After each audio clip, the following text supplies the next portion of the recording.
Abdullah II bin Al-Husain, salah satu keturunan Nabi Muhammad yang mengagumi Prabowo. Udah pada lihat dong video Raja Yordania Abdullah II bin Al-Husain saat mengucapkan selamat kepada Prabowo?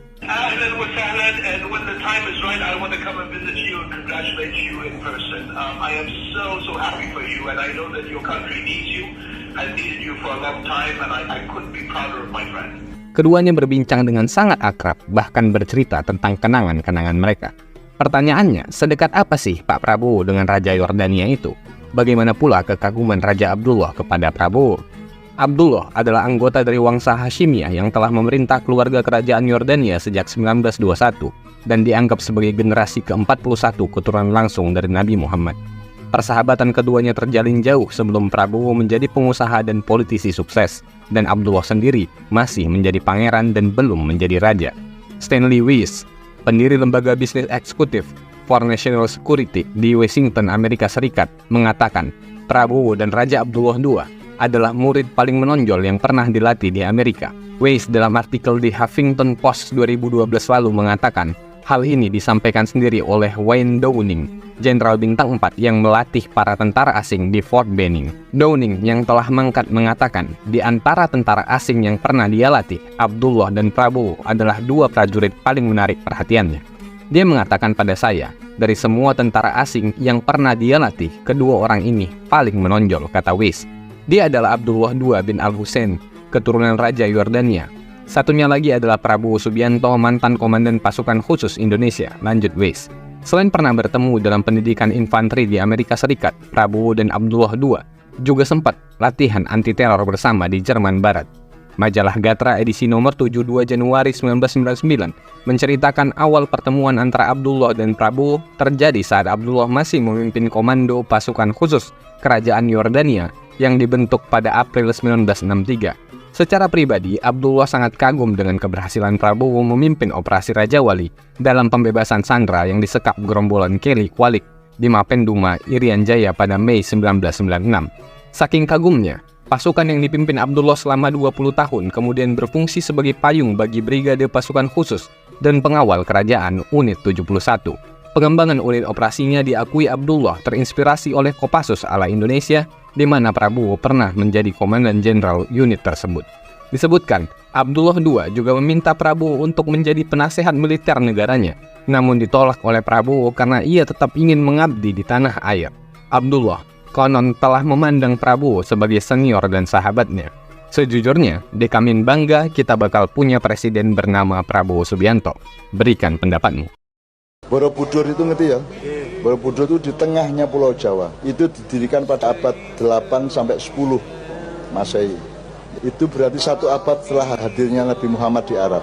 Di Borobudur itu bukan bangunan mal, bukan bangunan ekonomi. Borobudur itu bangunan kebrahmanaan, bangunan religius, bangunan rohania. Di atas Borobudur itu ada antena. Ada antena yang namanya catra. Kalau Anda belajar fisika, dulu orang yang datang ke Borobudur mubeng lengan ini kira arah jarum jam. Kalau ada kumparan berputar ke kanan, itu berarti Anda menyerap energi dari langit dan alam semesta. Anda mengambil energi. Kalau di Mekah itu Anda putar ke kiri, Anda mengembalikan rezeki itu kepada Tuhan Yang Maha Esa. Jadi hidup adalah Borobudur menuju Mekah, Borobudur menuju Ka'bah.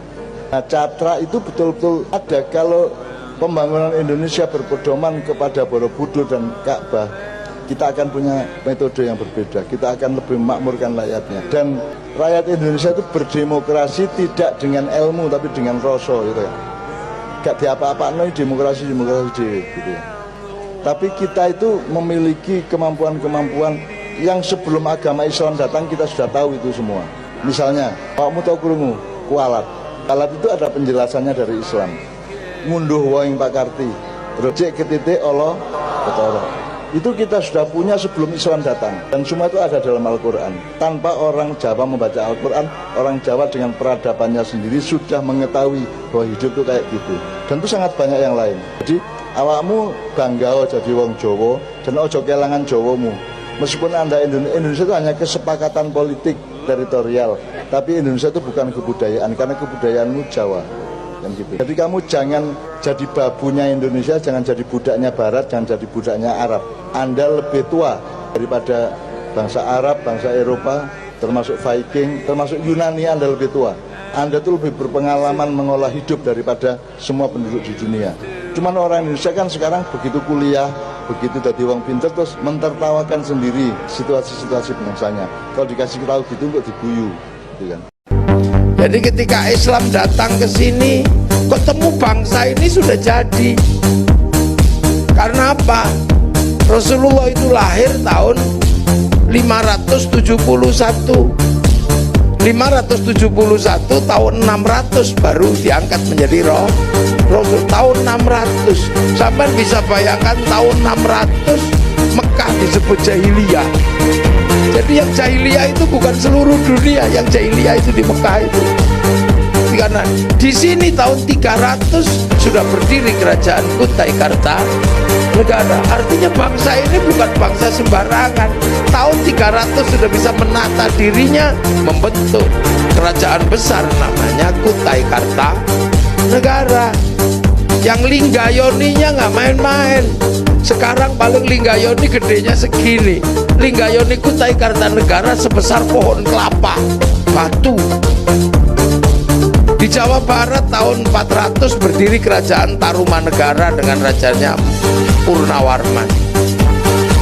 Tahun 500 berdiri kerajaan besar yang sangat adil makmur, namanya kerajaan Kalingga, Ratu Sima.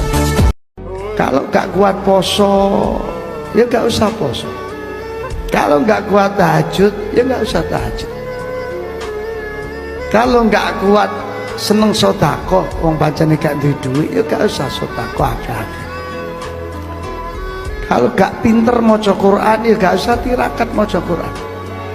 Sampean kalau mau, saya beritahu, tirakat yang paling jos itu ternyata tirakat duwe ati sing apik, ojo duwe ati sing elek. Buat apa sampean wiritan tapi hatine pancet bosok? Buat apa sampean melok yasin tahlil pancet ngrasani kancane? Buat apa sampean tahajud? Tiba hatine pancet elek. Nauzubillah. Itu tirakat ternyata. Ati sing apik itu tirakat.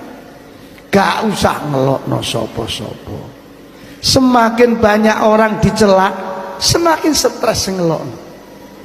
Wis gak usah ngelokno, gak usah elek atine. Wong atine elek ya mati. Wong atine apik ya mati. Kan milih hati sing apik. Wong padha mati nih. Kepengin anake duwe derajat, wong tuane atine sing apik. Ojo seneng benci wong. Ojo seneng ngelek-ngelek wong. Itu tirakat ternyata. Saya sudah memperhatikan mulai lakon haji, lakon umroh, lakon tirakat apa saja wis tak lakoni tirakat nih. Sampai topo kula niki nate topo. Ternyata topo sing paling angel niku tirakat duwe ati sing apik. Niku ternyata. Jadi wali-wali yang sakti itu dia lagi mabuk di afal. Tapi kalau sudah nyampe di sifat, nggak perlu lagi. Mereka kembali lagi mastur, membiasakan diri jadi orang biasa. Kalau yang afal ini suka atraksi, hujan, berhenti hujan, ya biasa. Tapi kalau sudah naik sampai ke sifat Allah itu satu aja punya, masuk surga. Dalam hadis, innalillahi mi'ata wa sab'ata asyara khuluqan. Allah mempunyai 117 akhlak. Siapa yang punya satu saja, dakhalal jannah, pasti masuk surga. Dan yang paling tinggi daripada sifat itu adalah rahmah, kasih sayang. Maka kalau mau usul kepada Allah, tumbuhkan kasih sayang kepada semua makhluk. Tumbuhan kita siram, kucing kita kasih makan. Bapak siapa tahu jadi wali karena itu, bukan karena baca la ilaha illallah. Wallahi saya kasih tahu, demi Allah, banyak orang yang jadi kekasih Allah bukan karena zikir-zikirnya, karena puasanya. Karena dia zikir merasa dirinya ahli zikir, dia sedekah dia merasa orang baik, dermawan. Terus gimana? Ternyata ketika dia mengambil salah satu nama sifat Allah, melekat pada dirinya, Allah melihat, dia memakai namaku, sifatku, maka Allah sayang kepada dia. Yang paling tinggi apa? Rahmah. Punya pasangan, jangan kasar-kasar, yang lembut kepada pasangan.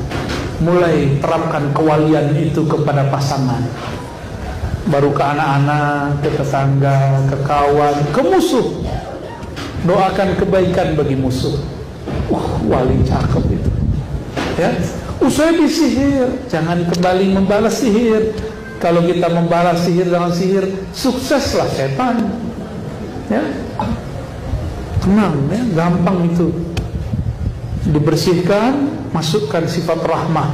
Ada orang sihir lagi, sihirnya nggak bekerja, karena sihir tidak bekerja pada rahmat Allah Subhanahu wa Ta'ala. Ini Pak ya. Kalau Bapak lawan wali dengan lawan orang sana, dia zikir juga la ilaha illallah. Bapak zikir 1000, dia 1001, tumbang Bapak. Serius. Kan banyak nih mursyid-mursyid perang.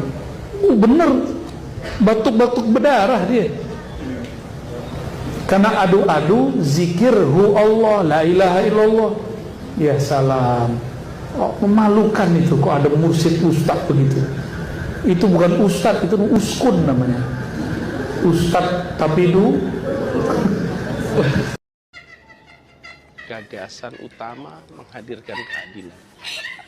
Perekonomian disusun untuk bisa memberikan manfaat pada semua. Kami punya tugas untuk menggelar keadilan dan kesejahteraan, menggelar kemakmuran. Dan Bung Hatta hari ini kondisinya tidak sedang baik-baik saja. Hajat hidup orang banyak yang harusnya dikelola, memanfaatkan sumber daya alam, hari ini dimanfaatkan oleh sebagian. Integritas yang Bung Hatta tunjukkan hari ini menjadi barang mewah yang susah dicari. Bung Hatta memberikan kita keteladanan. Insya Allah jadi inspirasi, dan kami mendoakan Bung Hatta dengan semua hibah waktu, energi, pikiran, dan di sisi lain kita semua mendoakan diri kita semua untuk bisa mewujudkan apa yang dulu menjadi cita-cita para pendiri bangsa. Setiap kali datang ke tempat ini, saya membayangkan kekuatan gagasan dalam sebuah perjuangan. Mudah-mudahan gagasan itu juga menjadi kekuatan untuk melakukan perubahan, untuk menghadirkan kesetaraan, menghadirkan kebersamaan buat Indonesia kita. We mash up the place, turn up the bass and make them